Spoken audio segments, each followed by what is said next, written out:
Welcome to Change the Narrative. I'm your host, JD Fuller. I'm Suzy Younger, an African-American licensed psychotherapist. I'm also a licensed therapist. We talk about the isms. We talk about the phobias, anything that marginalizes and oppresses. As a white woman, I ask the questions white people are too afraid to ask. Everything we are not and everything we are is because of fear. Through a mental health lens, Suzy and I will have difficult conversations with celebrity guests, political activists, and everyone in between. Our mind will tell us whatever we want to believe, but the truth lives in the body, and that's where change occurs.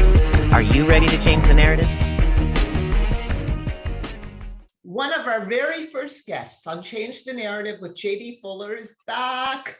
Jolly Good Ginger has millions of followers who listen to his words and rants about racism.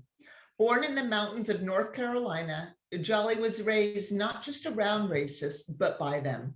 He talks to white people about owning racism and what to do about it. He has become a huge internet sensation. Since we've seen him last, he has his own TED Talk and lots in the works. We can't wait to delve in. Welcome back, Jolly. Hey guys, how you doing? Doing well. Great to see you. I'm excited. Good, I'm sorry. You're excited to be back? Yes. Good. Well, I just want to add an extra welcome back. And, you know, we've been connected since the last podcast. As Suzy said, you've been doing so much. We've got our own thing going on, which is pretty exciting. But I want to start with your TED Talk. Talk about what that was like. Give us some specifics on it. Well, there's a lot of story to be told there. So they reached out to me, I forget when. It was like November or something. They reached out to me and asked, the people that were organizing the TED Talk really wanted to know if I would be a speaker. And I was like, yeah, that's obviously, I would be honored to have that platform. But I still had to go through the process that everybody else has to go through, which is the interview process and, all that good stuff. So I did that. And it was a pretty lengthy process. And then I think January or February, they told us, hey, you've been selected. I think it was January. You've been selected. And we want you to give a TED Talk. So then you had to write a rough draft, which was number one, the biggest obstacle for me, because they want me to talk about, I wanted to talk about white supremacy and what white America should be doing to battle it. But then they told me it's an 18-minute talk. I said, wait a minute, how do I have this conversation in 18 minutes? So that was the hardest part. They said 2,000, 2,500 words is typically the length. And my rough draft was 4,000 words. So I had to narrow that. I had to narrow that down. But I tell you what, and I think you'll find this interesting. I'll tell you what really was a big, I don't know the word to use. I guess what was just shocking to me. It shouldn't have been shocking, but it was. So we go through this process of curation in which all the different speakers are writing their speeches and having it curated. And the theme of this particular TED Talk was crossroads. We're at a social crossroads, a cultural crossroads in America. We're changing the way things used to be and da-da-da. So so they finally posted all the speakers. I didn't know who the speakers were besides myself. And they posted all the speakers. And I looked at the list, and the very first thing I noticed is they're all white. And I said, so that's problematic. So I called. I really thought I would be like the only white guy, if anything, because that's really who should be having this conversation is non-white people. But so I called the president of the curation board because I've been speaking to these guys. And I'm like, hey, Raj, I just saw the speaker list, dude, everybody's white. That's a problem. He told me, he said, well, we had no non-white people submit. I don't buy that, but let's pretend like that's what happened, even though I don't believe it. So I said, listen, I know plenty of people that may or may not be able to, put a speech together last minute and make it out. You need some diversity in the speech line. You want to call it, a cultural crossroad. And he was like, okay, well, who you got in mind? And I gave him a few ideas, and he reached out to them, and they submitted. And do you know, the curation board said it was too last minute, and the speeches would need too much work, and they just would hold off. And a couple of these people were like PhDs, like they can write a speech, bro, like relax. And so long story short, they're going to keep the same speakers. So my initial plan was to boycott. Like I was going to give my speech like normal, and then right at the end, I was going to call the whole TED platform out on it. But people close to me was like, that kind of defeats the whole purpose of getting your message out, because they're never going to air your message. So I was kind of stuck at this, like, I don't know the word, moral. Your own crossroad. My own personal crossroad, right? Exactly. And so I just went ahead and gave the speech as normal, because I'm more interested in getting the message out. But it really, I was unhappy. I let the TED people know when I got to New York, and I did during the rehearsals. I let them know. The day of the speech, I let them know. I just was unhappy with how they put it together. As far as your specific message, were you happy the way it all came together? I was very happy. I tried to stick to, what I would call the meat and potatoes. That was the hardest part, was 18 minutes. But my message was, white people have heard the things that I'm talking about. There's a lot of white people I've heard, on my platform and other places tell me, well, I wasn't raised as radical as you. Not everybody was raised as radical as you. Yeah, you were. I mean, you were. You just were. Like, every white person has heard racial jokes, has heard the racial stereotype. Every white person has been told that's the bad part of town. Be careful over there. Hey, they'll jump you. Like, we've heard this in some way, shape, or form, in some quantity or another. Some people more than others, but we've all heard it. And the vast majority of white people pretend like it doesn't exist. Mm-hmm. And they want it to just go away. And the ironic part of the whole thing is that a lot of white people think that the world or America is now targeting white people. And my whole message is like, hey, I know. If you feel like America can target you, and I have proof that it did target this entire other group, can't you at least believe that happened and we can now fix it? Like, right. And that was kind of the message. And so what do you think of their response when you brought this to their attention, that this is a problem? That you're talking about crossroads. And yeah, I really know people of color. I really felt like they knew what I was talking about, and they knew it was a problem, but it was too much work to fix it. Which is the theme of white America. Bingo. It's too much. I can opt out. I can turn it off today. I don't want to feel those feelings. Right. Bingo. Exactly. Yeah. And it was just unfortunate, but I was very happy to be able to, on their YouTube platform, they got 34 million subscribers. So that I was happy to be able to put a message out there on a platform like that. Various schools and universities there was a university professor at the talk afterwards came up to me and said, I'll be playing your speech in my classroom. I said, okay, I appreciate that. So I'm happy that the message is going to get out. Yeah, but that's I'm unhappy, great. I think, like you said, you hit the nail on the head. It was a microcosm of what is America, Mm-hmm. Yeah. So, So I know Suzy went to a fundraiser you had in California. Can you talk about AFTP and the Families United? Yeah, absolutely. So Jacob Blake Sr. and Bianca Austin. Jacob Blake Sr. is the father of Jacob Blake Jr., who was shot in the back 7 times by Kenosha PD. And Bianca Austin is the aunt of Breonna Taylor, who was killed by Louisville Metro PD in her own apartment. And they got together shortly after Breonna Taylor's murder and decided that they wanted to help families that was going through tragedies like what they were going through. And they started a group called Families United. Because at the end of the day, when the police murder your loved one, nobody gives you a checklist. Nobody says, all right, here's what you do next. In fact, if you talk to a lot of these families, the families will tell you the police and the local government won't even talk to them. It's like us versus them. And so what Families United does is shows up, provides emotional support, but also gives you that checklist. Hey, here's what you do next. Here's where are you at in this process? Okay, here's some resources that we have, et cetera. And that's what Jake and Bianca started, was that group. And then me and Jake happened to be at a podcast together in Charlotte, and he enjoyed my message and the way I spoke. And right afterwards, he said, man, I like you. I want you to come with me. And me and Jake have been friends ever since. I spoke at his at the 1 year commemoration for his son being shot. And shortly after, I joined the board of directors as an executive director for Families United. And we've been traveling the country. We travel a lot. The thing in LA you're talking about was amazing. Suzy will tell you that room was packed. So what we did in LA was we planned a 3-day trip, because LAPD is one of the deadliest, terrorist forces in America. And there is a lot of families in LA that have lost loved ones to the police terrorism. And so what we did was we connected with AFTP, which is Always for the People, headed up by Senate Devermont out there. A lot of guys might know him as Mr. Checkpoint on Instagram. Yeah. And we linked up with him, and we linked up with Laura from Say Their Names LA. And we put together a 3-day event on Saturday, which is the event Suzy came out to.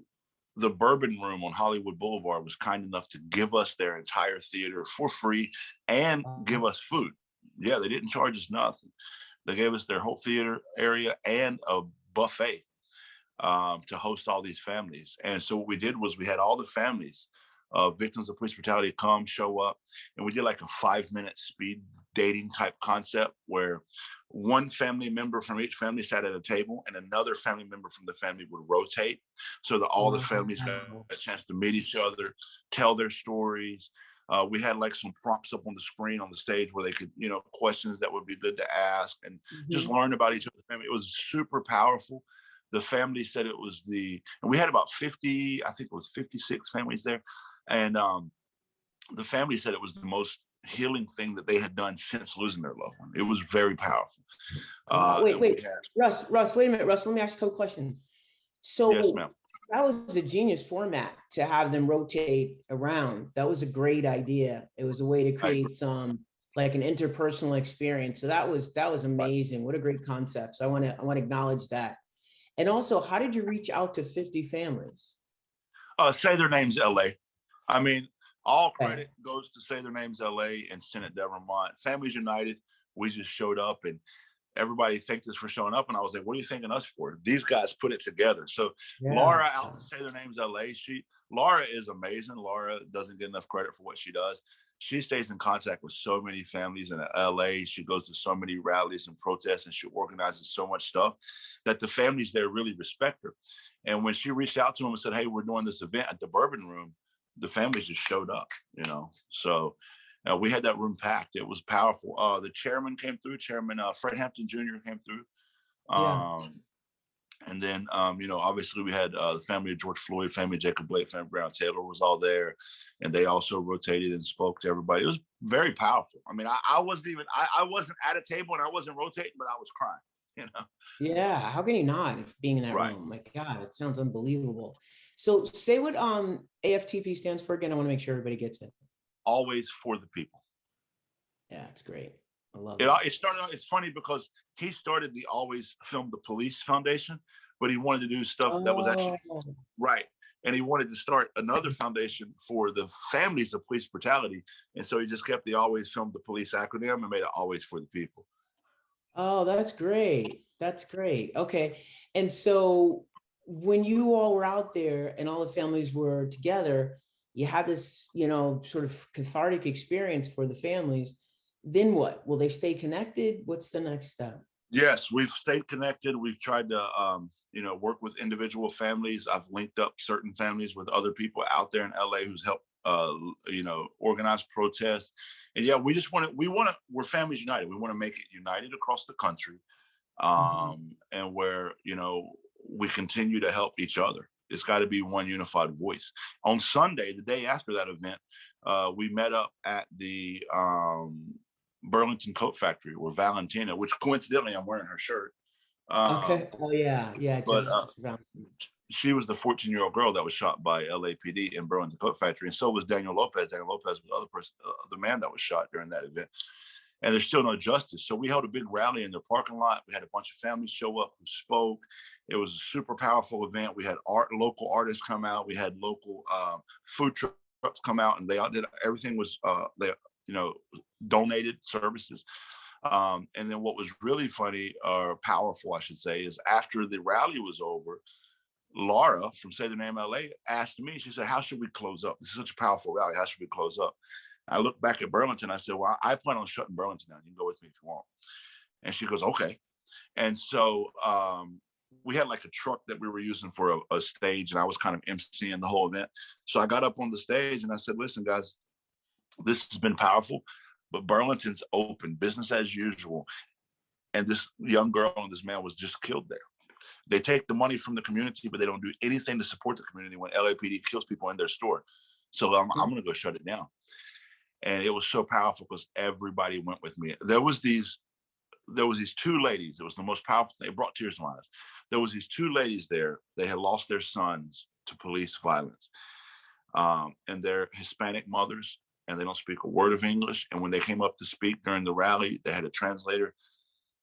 And they were probably 70 years old or older. And when we walked in Burlington, those ladies were right in line with us, hands held up in the air with their signs. Wow. And they followed us all the way through Burlington. Security tried to stop us. We walked right through security. We had a guy with us who was monitoring LAPD radio. They called into LAPD. We got protesters in the store being violent. They always say violent. We weren't being violent. That's the language. Right. LAPD was called on us, but we did shut Burlington down. They closed for the day. So. Wow. Wow. You know, I'm getting choked up just hearing about it all, because it's so amazing that that movement created action that helped people to feel empowered. At the same time, it's so disgusting that it continues, and it needs to be, it needs to end. So right. How much power can you create? How much empowerment can you create in order to end the violence, police violence against people from the global majority? It's unbelievable. Right. And, you know, I want to talk about moving forward and what that looks like, because I think you and I had our own corrective and healing experience. And I think it's important to put that out there so people understand that, you know, when we engage in this work collaboratively with white and Black bodies, brown bodies included, it's important to be able to have conversations that facilitate moving forward. I feel like you and I had that, and I just want to acknowledge that here. Yeah, I agree. Yeah. It's important that we speak like you're talking about, but that people listen. You know, I think a lot of times people don't listen. You know, it's always defense, defense, defense. And if we as a people are going to get past this, you know, historical tradition of white supremacy in this country, then we have to be able to communicate without defensive barriers. You know, I agree with you. And I also, in my own experience, have found that, you know, people now are finding a way to victimize white bodies. You know, we are talking against white bodies instead of white supremacy. And I'll be the first one to say, quite honestly and authentically, it's difficult to have close white friends during this time. It's difficult because I can't have conversations that are honest and that truly represent the pain. And as a result of that, you know, I have to create boundaries that keep me focused on taking care of myself. So I'm appreciative of the fact that you were there for it, I was there for it, and it happened. I agree. And I say that again. I agree, and I appreciate that you were honest with me during that interaction because, you know, again, like you said, a lot of people don't feel like they can be honest, and I personally try to make it my goal because I'm around a lot of people. Jacob Blake mentioned it just a couple of weeks ago. I forget where we were. We were somewhere, Minneapolis or somewhere. Anyway, he mentioned it because everybody was in the room talking, and one of the mothers brought up, she goes, well, you know, white people. And then she stopped and looked at me because she realized what she said. And Jake said, oh, you ain't got to worry about that around Jolly. And I told her, I said, ma'am, speak your truth. I'm not offended. And not enough white people do that. Not enough white people just said, like, we as white people, I can't, unfortunately, I cannot truly empathize because I'll never be not white in America. But I can listen without putting defensive barriers up. You know what I mean? Like, I try to simply allow people in my presence to tell their truth. It doesn't fucking matter whether I understand it or not. Right. Just allow people to speak the truth. I think that's an important message. And let's shift to some of the stuff that's happening right now. It's just unbelievably overwhelming. I mean, trying to be away, and the idea of taking a timeout is a privilege. There's no timeout when the color of your skin is seen as a weapon, and there's no taking a timeout when you continually be traumatized. You're continually traumatized on a daily basis by what's happening in society, both, in the world. It's not just America, it's in the world, but our focus is in America right now. And when you hear the story about Melissa Lucio, it's heartbreaking. I saw the documentary, and it's like, I just have the question if there really is such a thing as justice in this country. Right. And so you did a call to action that was important because they're going to kill her is what the plan is. And I was wondering if you can update and say where that is right now and what people can do to take that action. Absolutely. So on April 27th is her scheduled execution date. We have a petition going. We're trying to hit 100,000 on the petition. And I want to thank everybody on my social media platform because we're well over, I think, 60,000 right now. So we're trying to hit 100,000 to take that as so the group in Brownsville. So this occurred in Brownsville, Texas. I encourage everybody to go watch the film that JD is talking about. It's The State of Texas versus Melissa. And I believe it's on Hulu or Netflix. I think Hulu, it's right? Netflix. I thought it was Netflix. Okay. Yeah. It might be. I apologize. I actually watched the documentary. I can't remember if it's on Hulu or Netflix, but I'm sure if you look it up, you'll find it. But in Brownsville, Texas, where this occurred, so we have a group down there in Brownsville who's going to do a petition drop off. It's going to be a big rally, show up, drop the petition off to the local district attorney. The district attorney has the unilateral authority to stop the execution. The district attorney has said he will not do so unless the state representative or the governor indicate that they want him to. Now, we know the governor of Texas, and he is, pardon my language, but I don't have better words. He's a piece of shit. And so he has no indication of stopping it. There are state representatives, though, that have on both sides, Democrat and Republican, who are saying, stop this. So we have some hope. And what we're doing as well is this Friday, what's that going to be? The 22nd. We're holding a nationwide rally. So in different cities across the country, we're going to have rally occur at the same time to demand that we free Melissa Lucio, just as a way to bring attention to her case, bring attention to her, and hopefully get enough people involved that we can encourage the DA to stop it. And anybody who wants to get involved, call the DA's office, the Cameron County DA in Texas. The number is on my Instagram, and demand that he stops his execution. And you can also sign the petition. It's in the link tree and all my social media platforms. So just to give people, if they don't have the time to watch the documentary, this woman, there's proof that she didn't murder her child. There's Correct. Witnesses. Her children are witnesses to the fall that this child took. And because of addiction, they pursued it. And they pursued it in such a way that is completely unfair and unjust. And Correct. the woman has been sitting in prison on death row, and her family is a bit at a loss. I mean, they have their own limitation, it appears, for what they're capable of handling. So she's been pretty isolated and on her own. And it's just heartbreaking to see someone, just another victim of the injustice system.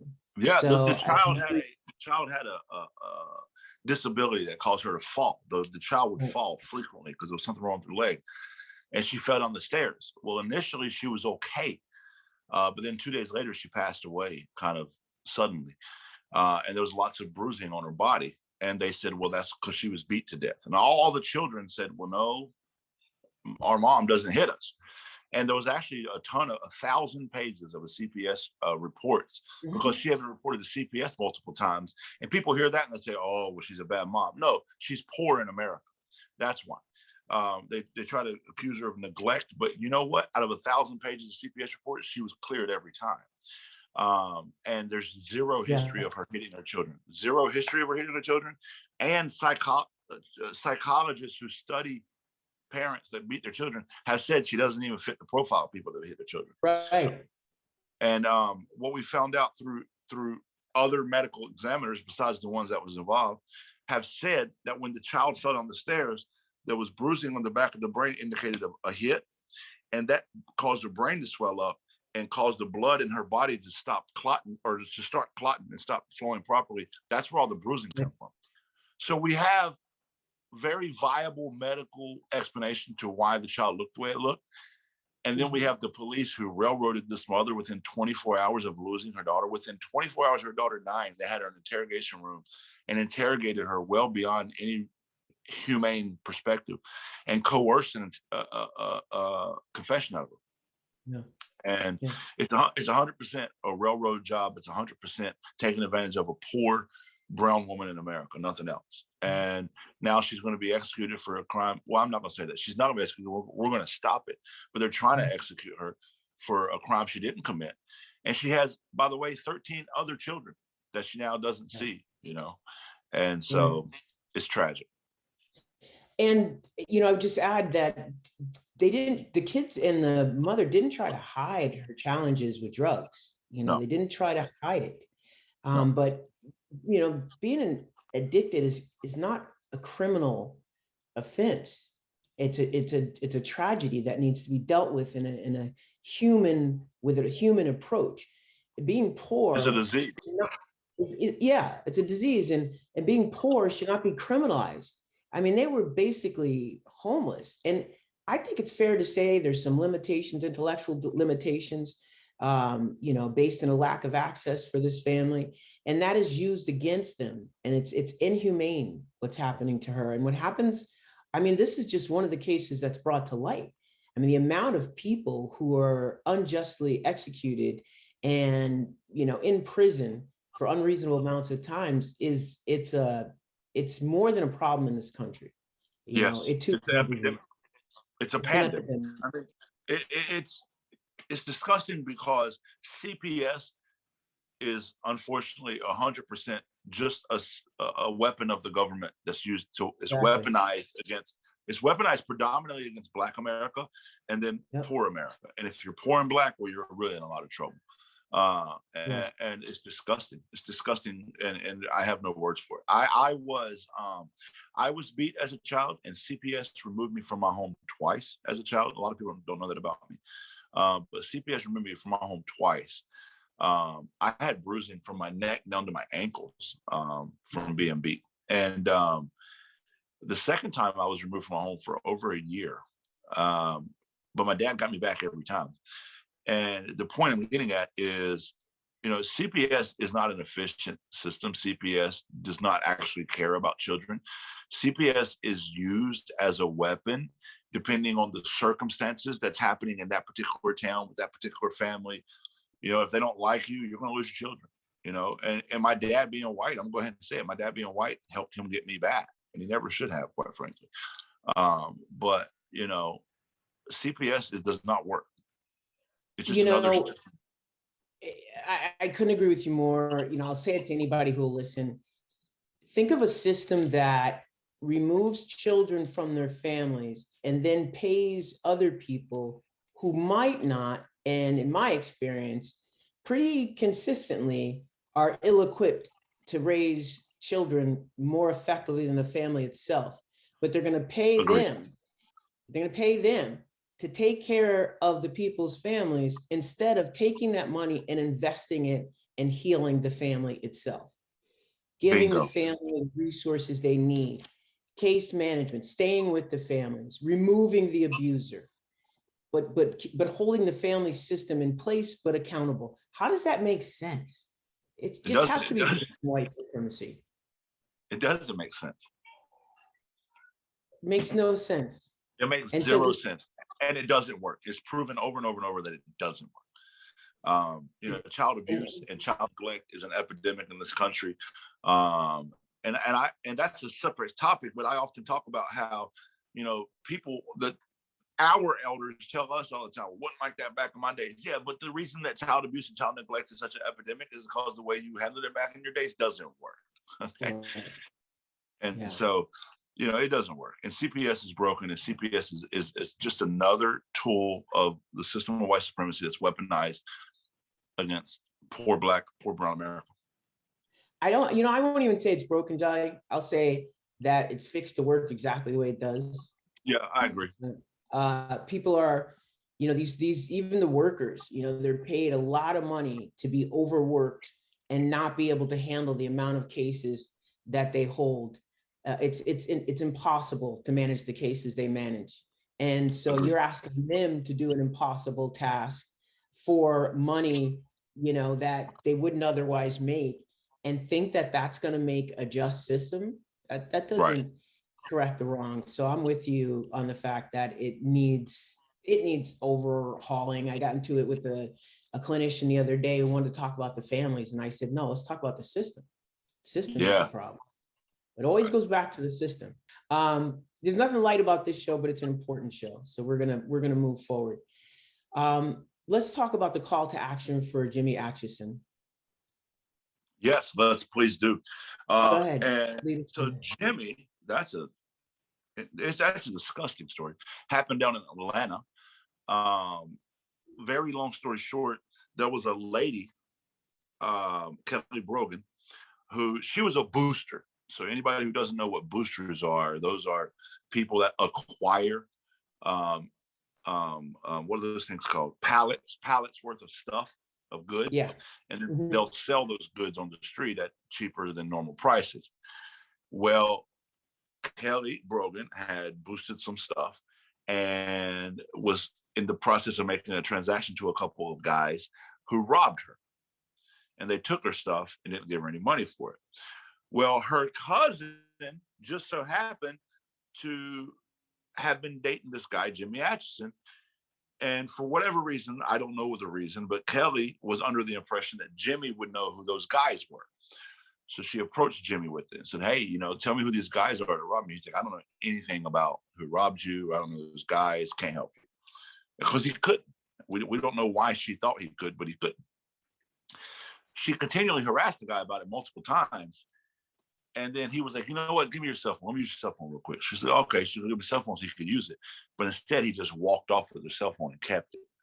Now, I don't know if that was out of spite or whatever, but that's all it was. That's the entire interaction. So Kelly Brogan, in an effort to get back at Jimmy, went to Atlanta PD and said that Jimmy stole her cell phone from her at gunpoint, which didn't happen. And there was other people present when that happened. And they gave a testimony to the police. No, that's not what happened. He asked to borrow the phone. She gave it to him and he left with it. Now, I want everybody to keep in mind, this is a fucking cell phone.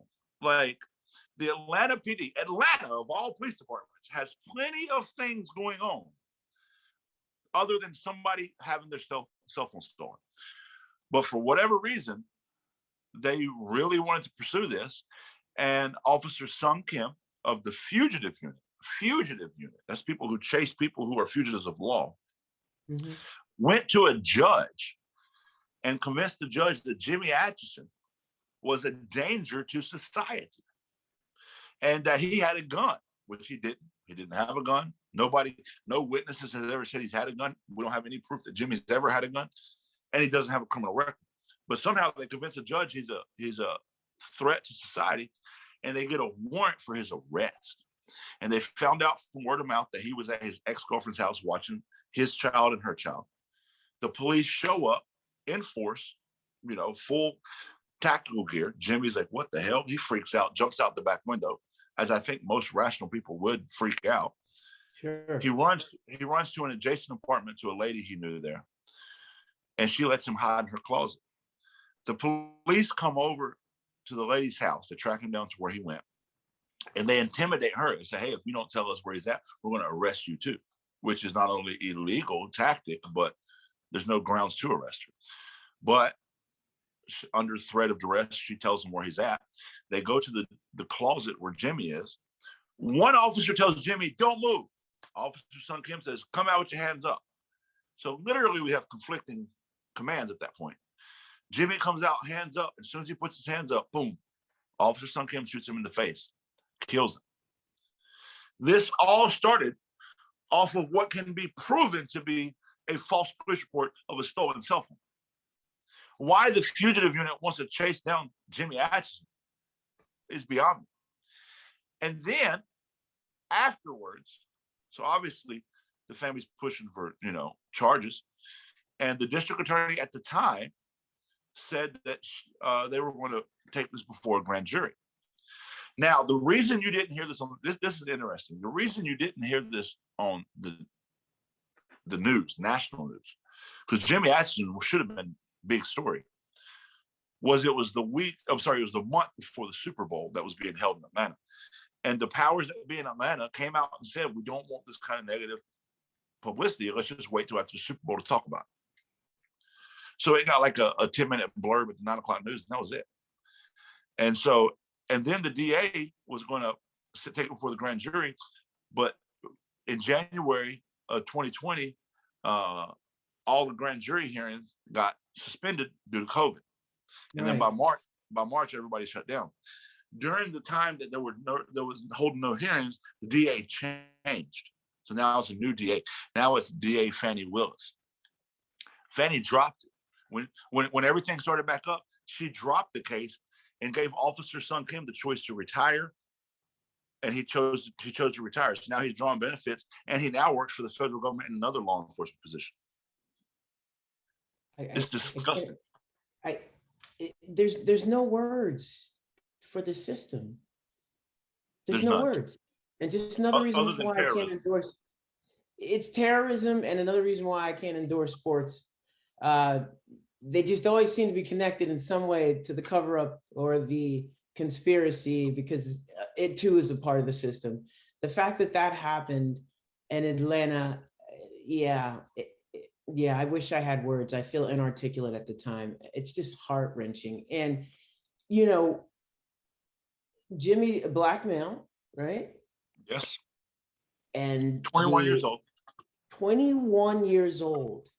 And they did all of that to pursue him. And just for the record, I don't know if people really can wrap themselves around this idea, but the police aren't supposed to kill criminals either. And it's been proven that, thank you. That's not a thing. And it's been proven that they know how not to do that. When we go back and look at terrorists they've arrested, we know that they know how to do that. So this is just another disgusting act. Well, look at what just happened in Grand Rapids, Michigan, right? Well, I was about to go to that next. We just got in contact with his family today, so we're going to be going to Grand Rapids. But that whole entire thing, did you know? Okay, well, I'll let you go into it first. Sorry, I get ahead of myself. I mean, I just want to say his name. Patrick Lyoya. Yes. And I want to say that this was another traffic stop. Mm-hmm. And I want to add that I can still see him being murdered in cold blood. Watching that video, that's not going to go away. It's racial trauma. It hits in a way that if you have enough racial identity development, it's conscious every step that you are awake. And if you don't, it lives in your body. Talk about, let me set this off. Talk about what you know, please. So the police pulled him over because his license plate didn't match the car he was in. And when he pulled him over, Patrick immediately got out of his car and said, "Hey, what's going on?" And the cop said, hey, get back in your car. Your license plate don't match. And first of all, it's worth noting that Patrick is a refugee from the Congo, right? He's a Congolese refugee.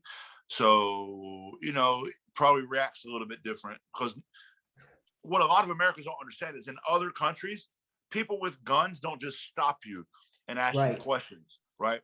So he was very frantic, because we have a physiological response in our body called fight or flight.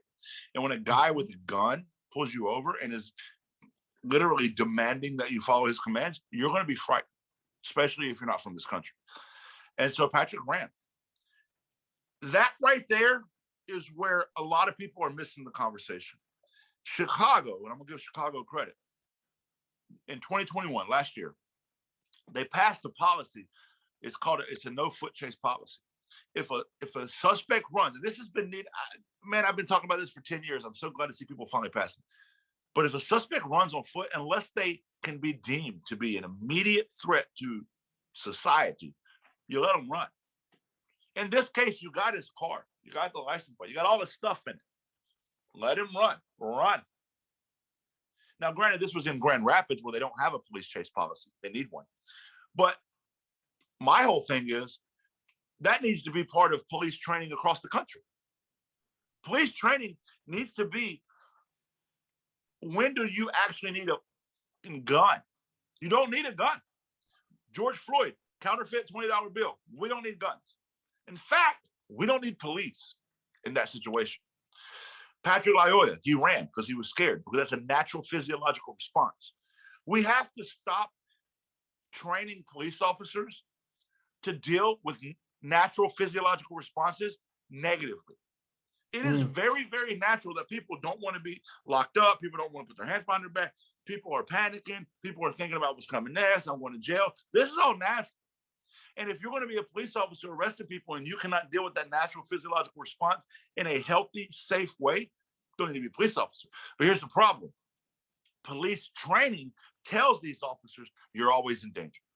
You're always, police, I've read the books, the law enforcement training books. And it literally is basically cover to cover of you're always in danger, you're always in danger, you're always, this is beat in their head. Traffic stops are the most dangerous thing to police. Yes, because of the police.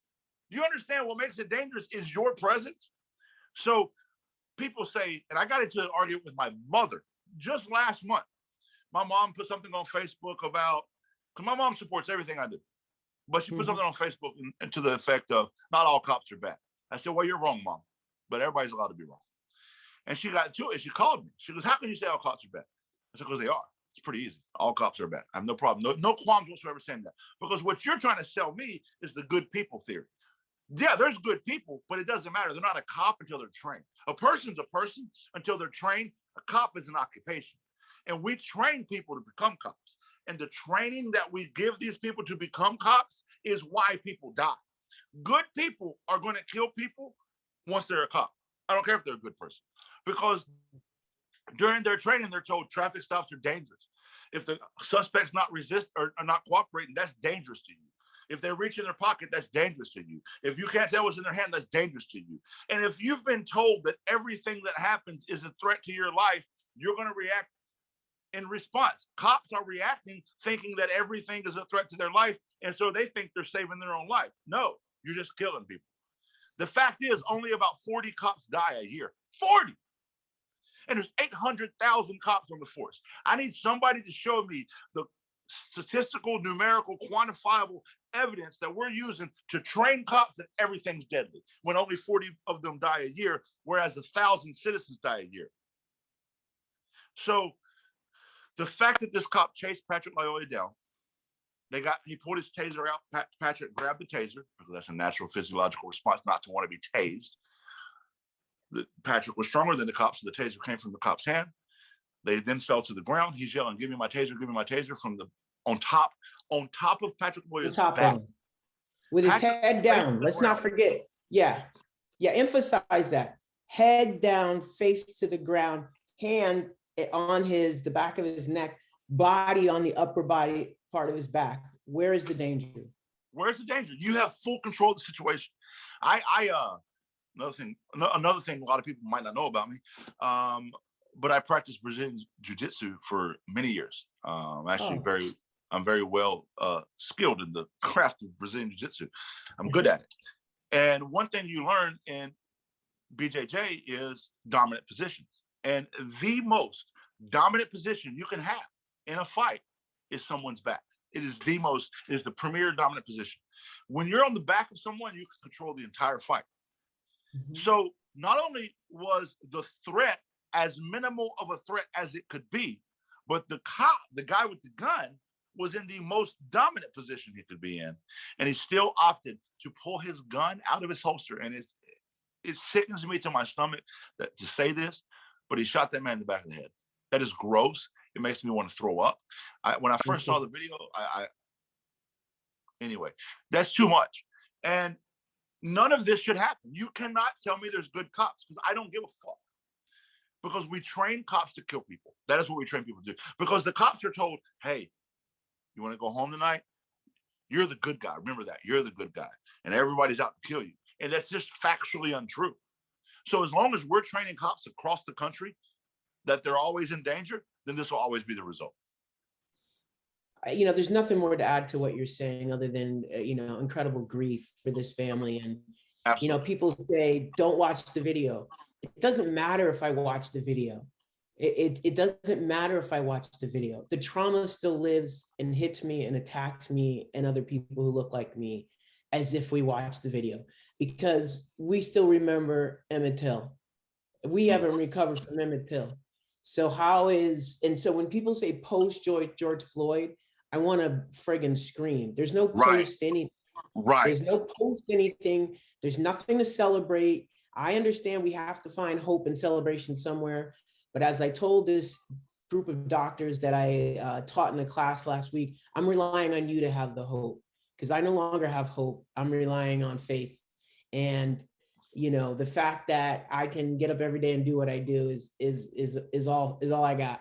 It's all I got. It's time for people who look like you in positions like you to be as sick to death as I am of what's happening in front of our faces every day of the week. And it is sickening. It's gross. Like I tell people, I get in debates. I purposely seek out white people who don't agree with me. I seek them out because I want to have conversations and debates with them. And the number one thing I bring to them is do you agree with the Constitution? And I do this by bringing up the Second Amendment, because they'll always, hell yeah, Second Amendment, my constitutional rights. So great. So you're a constitutionalist. Hell yeah, I'm a constitutionalist. I'm an American. Okay, great. So then, in that same Constitution, everybody has the right to a fair trial, yay or nay. They do. So then do you agree with the cops stripping people of their right to a fair trial, right to life? Do you agree with the cops issuing the death penalty for crimes that don't even deserve the death penalty, for people that haven't been committed or found guilty of a crime, supposed to be innocent?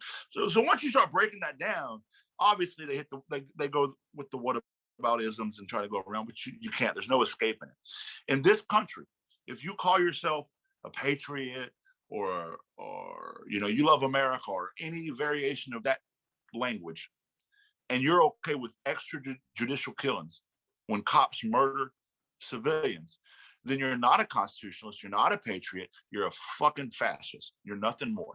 If we're going to allow cops to strip you of your constitutional rights, remember, Patrick was pulled over because his license plate didn't match his car. There's 100 rational explanations for that don't involve nefarious activity. But let's just say it's because he stole the car or stole the tag. Okay, I still don't give a fuck. We still don't murder you. I still don't need to manhandle you. Mm-hmm. I still don't need to chase you down. There needs to be no foot chase. If you run, fine, run. We're gonna find you eventually, and we're gonna charge you for stealing this car. Whatever. Number one, I don't believe in the death penalty at all. But if we do have the death penalty, then it should be done. It should be done fairly.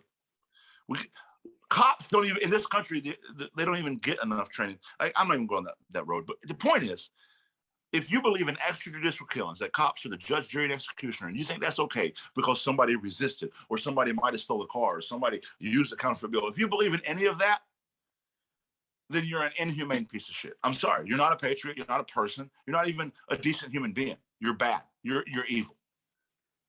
And so how do you rationalize with people who, I'm looking at this serial South Carolina rapist, 19 years old, handed probation and a plea deal?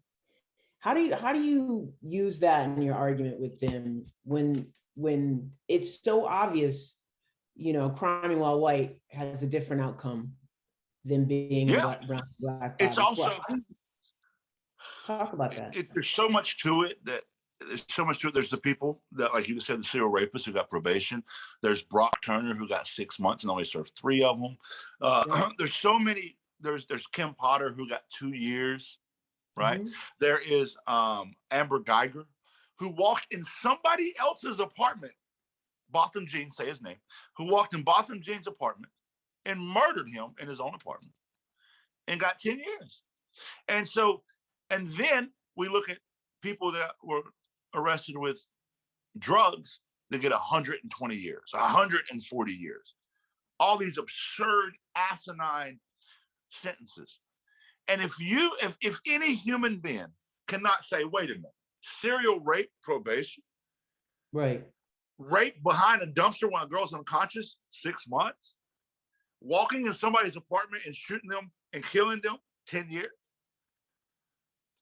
If you can't look at that and then say cocaine, 120 years, if you can't say that's a problem, then you are a disgusting person.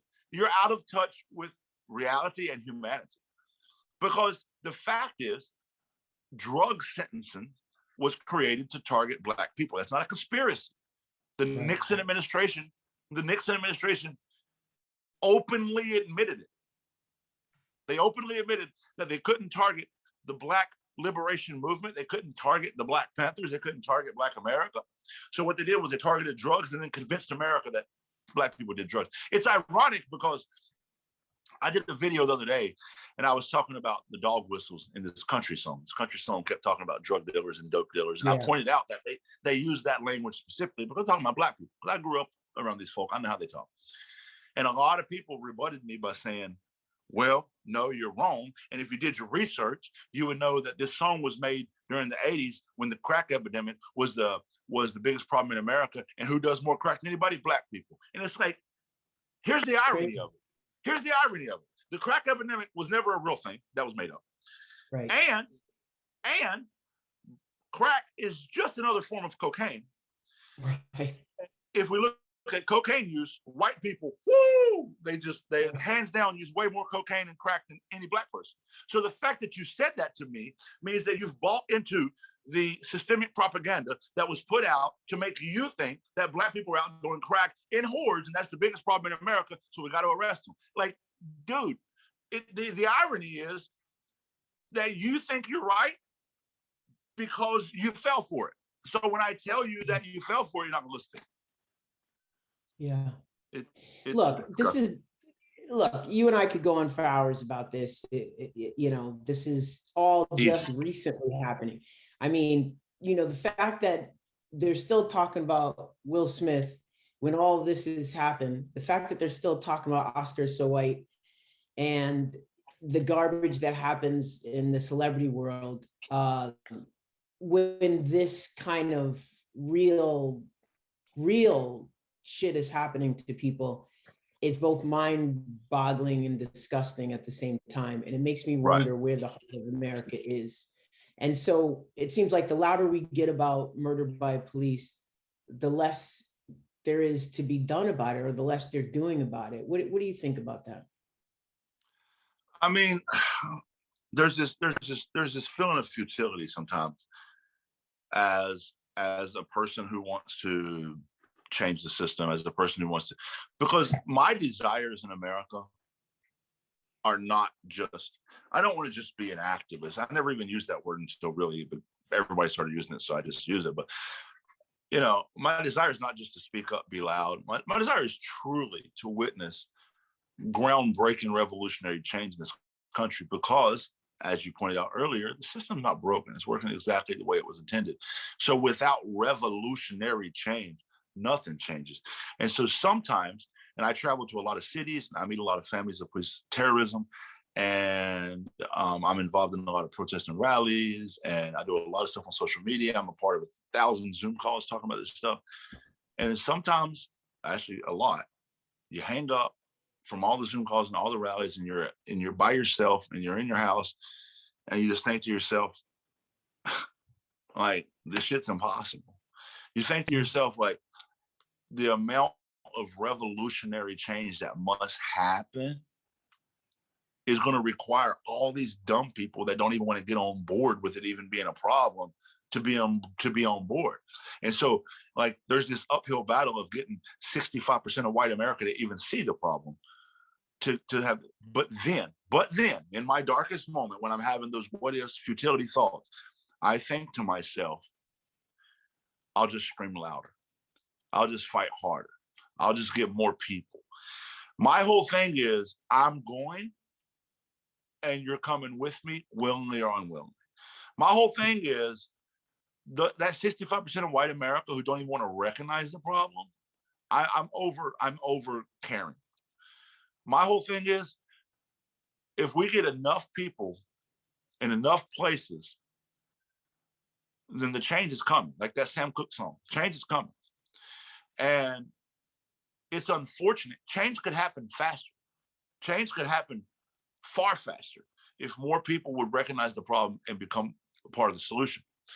But because they're not, it's just this, it's a battle. And so to all the other activists and people in this fight out there that feel that way, just know you're not alone. I feel that all the time, like, man, this is futile. But then I just decide it's not futile, and I'll be damned. I got 5 children and I'm not passing this fight to them. I'm not. It can be done, and it's going to be done. And like you said, the louder we talk about it, the more visibility we give it, the more it's going to be stopped. Cameron Lamb, the cop that murdered Cameron Lamb in Kansas City, Missouri, was the first cop ever in the history of, Kansas City, Kansas, was the history of the state to ever be found guilty of murder. Ever. The first cop to ever be prosecuted. George Floyd, that was monumental, right, in terms of prosecution. So the louder we get and the more this movement continues, because it's a movement, it's not a moment, then the more we're going to see change. And unfortunately, the change is slow because a lot of people don't want to get on board. But people like me and people like you and people across America, we're not giving up. Yeah, not an option. It's a matter of life and death, quite literally. And Quite literally. You know, I just want to add one other thing before we shift to where everybody can find you, which is, you know, as long as these police unions and qualified immunity exists, the more challenging this battle is, because when the people can stop paying for the costs to murder by police is when change will truly happen. When the police have to pay for what they're doing, and I'm not just talking in terms of justice, I'm talking about financially. You know, that's where you get people. It's all about economics in this country. Capitalism and white supremacy, you know, they're bred together. Hand in hand. One cannot exist without the other. Facts. So that's how we have to hit people, is economically. It's economic impairment that affects change. So you said all there is to say for today. I appreciate you, your time, appreciate what you're doing out there. And I want to know, I mean, look, I believe everybody knows where to find you, but why don't you hand it all out again? Yeah, so sure. Don't know where to find you. On TikTok and Instagram, I'm jolly_good_ginger. And on Twitter, I'm just Jolly Good Ginger. But if Elon Musk buys Twitter, I'm getting off there. But and I'm planning to do some YouTube stuff here coming soon, to do longer educational videos. I think they're necessary. But I thank you guys for having me on. I thank you guys for having this conversation. And I watch your podcast. I watch all the time when you post them. I think I love your podcast. So thanks for having me on, and thanks for the always informative conversation. And please, anybody who's listening, help us save Melissa Lucio. And if you're in Grand Rapids, we'll be there shortly for protests. So the fight goes on. Excellent. And I just want to ask you one more question, which is, I think I know the answer, but let's have you say it. How do you want to be changing the narratives 5 years from now? I want to talk more about solutions and less about the problem. I'm tired of debating people about the problem that is quantifiably, statistically evidentiary or evidence to be true. And I want us to talk about solution. If everybody was debating solutions and nobody was debating problems, we'd solve them all. I love it. It's a perfect place to end. Thanks a lot, Russell, Jolly Good Ginger. I always appreciate how you come at things, and it's just helpful to, the more people who are talking about it, the better, and the more action we take, the better. And let's save Melissa. This is yet another unjust occurrence that's about to happen. So thanks for your time. Thank you, JD.